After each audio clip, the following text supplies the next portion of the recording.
moeda é o ativo que mais variáveis é afetado.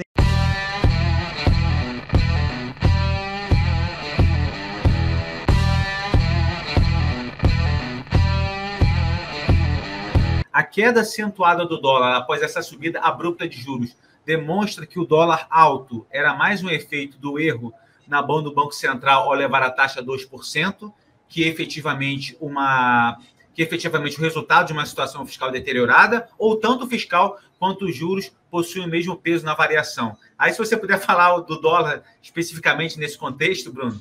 Posso. Assim, o dólar é um tema... A gente tem errado, tá? Assim, a gente errou, todos os trades de dólar que a gente fez, a gente errou aqui na Mar. Desde que a gente começou, é 100% de erro. Sem constrangimento, assim. Então, tem sido difícil interpretar o dólar pra gente. Eu gosto de dizer que eu cresci como um trader de juros, né? Fui criado assim. E os juros, ele tem uma facilidade que, basicamente, você tem uma renda fixa, né? Você tem os cupons de um papel, né? Você tem um papel com os cupons com data marcada para o pagamento dos cupons e você tem a data de vencimento dele, onde você recebe o principal de volta. Essa é a definição de uma renda fixa, né? Datas fixas para os cupons e para o seu vencimento. E o meu trabalho é achar a taxa de desconto correta para trazer esses fluxos a valor presente. Então eu tenho os fluxos montados, tenho o vencimento, eu só trago ele a valor presente e acho o preço daquele bond, né, daquele ativo, de uma debênture, qualquer coisa que seja, o valor presente daquilo pela taxa de desconto. Quando a gente pensa nas ações, tem um grau de complexidade a mais, porque você tem que montar o fluxo de caixa futuro da empresa. Né? Você faz um super dever de casa e fala assim, pô, se essa empresa vai entregar tal retorno no primeiro ano, tal retorno no segundo ano, terceiro, quarto, quinto, e aí você montou esse fluxo de caixa, depois você desconta esse fluxo de caixa valor presente e aí você encontra o preço da ação. Beleza. Dá para entender o arcabouço. A moeda não tem fluxo de caixa para ser descontado.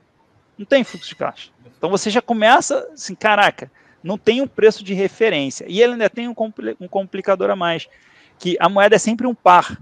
Você está sempre long e short. Você está comprado em uma moeda e vendido na outra. Quando você compra real, você está comprando real e vendendo dólar. Então você tem que ter uma opinião sobre os dois lados do trade. Né? Você tem que ter uma opinião sobre o dólar. Então, você tem duas variáveis para administrar, não tem fluxo de caixa para descontar, não tem um preço que você consegue pegar nele, né? A gente brinca assim, quando você desconta o fluxo de caixa, você quase consegue pegar o preço assim com a mão. E o que você olha como referência é o preço histórico. Ah, você vai falar, não, mas tem o fundamento da balança, tem os juros, tem o diferencial de crescimento, tem um monte de coisa, mas tem tanta coisa que influencia a moeda, são tantas as variáveis que influenciam a moeda, inclusive o par, que é difícil e é grande desafio para operar a moeda, é você saber em que momento cada variável vai ser predominante.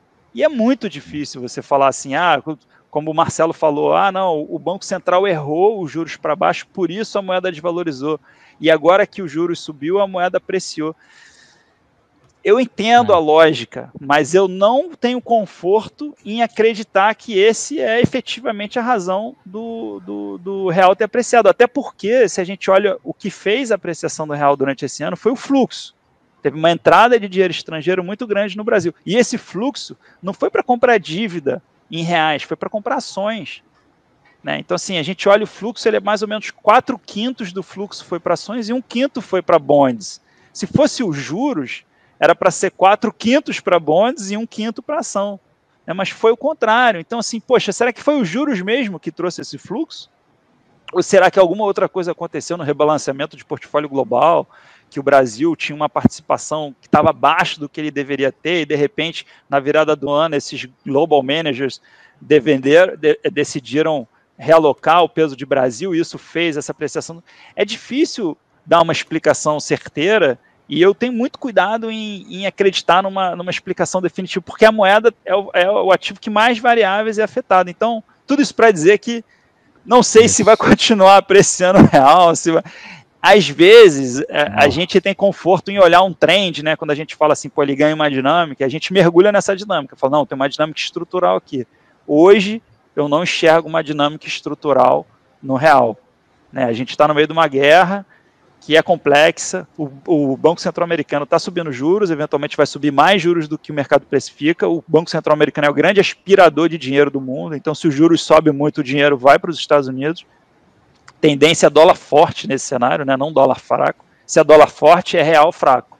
Né? Então, assim, tem variáveis diferentes com vetores e direções divergentes que me deixa confuso para ter conforto no risco do real. Mas hoje a gente consegue ter conforto em outras coisas. A gente tem conforto em ter ações no Brasil, que ainda parecem muito baratas. A gente tem conforto em estar apostando na alta dos juros nos Estados Unidos.